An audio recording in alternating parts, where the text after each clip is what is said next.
If you want to be the most competitive predator on the planet, you have to be able to hunt in the day and the night. You have to be able to do both. You have to be able to perform when you're happy and sad. You can't only be able to perform when you're happy. Struggle is extremely important for a man. You should be looking to inject struggle into your life permanently. If you're injecting struggle, and that struggle, solving those problems lead to a positive place, once you become addicted to it, you're going to become a machine of monumental achievement.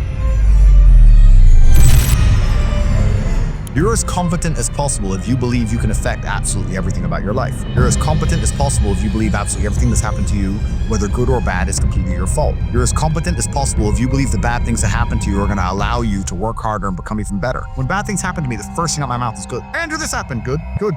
Now I'm really pissed. What? This mindset I've constructed allows me to be as fearsome a competitor as possible. It allows me to be a feared opponent in any realm of human endeavor, and that's the point of a mindset. Why would you have a mental model or a mentality that made you anything less? In the ultra-competitive world that we've just discussing that everybody wants the things you have, why would you absorb information or construct a mental model that doesn't allow you to be as competitive as possible? I am a feared competitor in anything I do. Anyone who's up against me at anything is gonna feel a degree of nervousness just because it's me. It doesn't matter what it is. If you say, look, you're gonna go learn how to play piano and you're gonna play against someone else who's never played piano and you're gonna go learn, and that guy's Andrew Tate, you're gonna be like, oh, for fuck's sake. I can't even play piano, but part of them is gonna be like, oh, not Tate.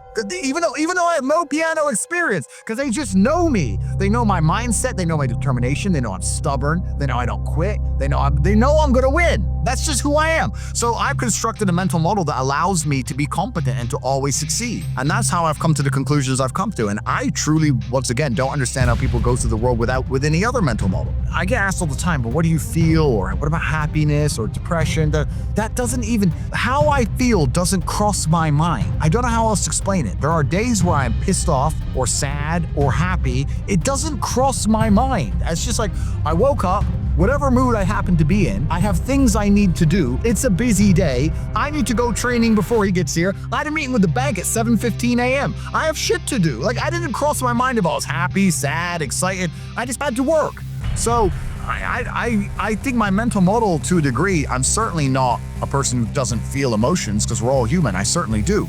But I've never prioritized them in any regard. I haven't built a mental model that affects, I haven't put them in the middle of my mental model and then affected my actions based on how I feel for each one. It's absolutely and completely the opposite. I would love to do a podcast on a day where I'm particularly sad and a podcast on a day where I'm particularly happy. And I guarantee you wouldn't be able to tell the fucking difference. So that's what allows me to be competitive, right? Because if you're competitive, if you want to be the most competitive predator on the planet, you have to be able to hunt in the day and the night. You have to be able to do both. You have to be able to perform when you're happy and sad. You can't only be able to perform when you're happy. You can't only go to the gym when you're motivated. You can't only be a competent person when your life's going well, because when your life's not going well, you're no longer competent. Then you're going to lose to people like me, and it's player versus player. If you're the kind of person who can only do well when you're happy and you're competing against someone like me who can do well all the fucking time, guess what? You lose. So my mental model, the answer is most of my opinions are just based around constructing a mental model that allows me to be brutally competitive. I believe that I am currently sad, but I have work to do, and eventually I will feel better. You cannot try and make me adopt thinking that will reduce my competitiveness as an individual. So I don't believe in things that take power away from me. I don't believe in things that make me less competitive, and I don't adopt mental models that make me less competitive. Every single mental model I have are the most efficient ones I could find. They're the mental model I found that if I adopt, I become a more fearsome predator. That's it.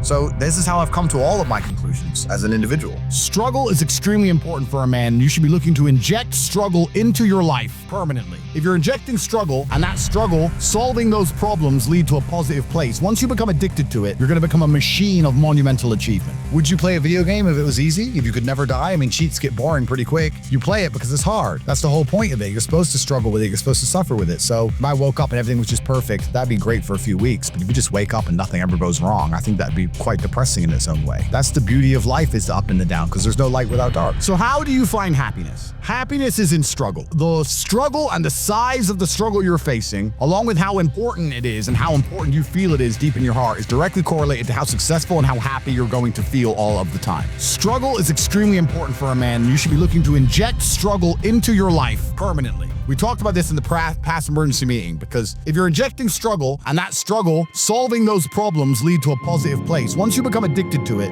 you're going to become a machine of monumental achievement. There are some very simple basic things you can do: weight training, chess, having debates, trying your very best to take care of your mother, retire her, make sure that your people who you love are taken care of. You need goals and resistance and something to fight against to live well, because the distance between pain and joy is what we experience. If you only have joy all of the time and no pain, you are not going to be happy. You don't need drugs, you don't need alcohol, you don't need parties or festivals, you don't need fun. Fun is the vector from which Satan operates. Every time you look at something which is fun, it's all just hedonistic. There's no money to be made. You don't retire your mother. You don't help the world. You don't give to charity. You don't become stronger. You don't become wiser. You don't learn anything. Experiences are unique. Jail was a unique experience. Bunch of fun. Unique.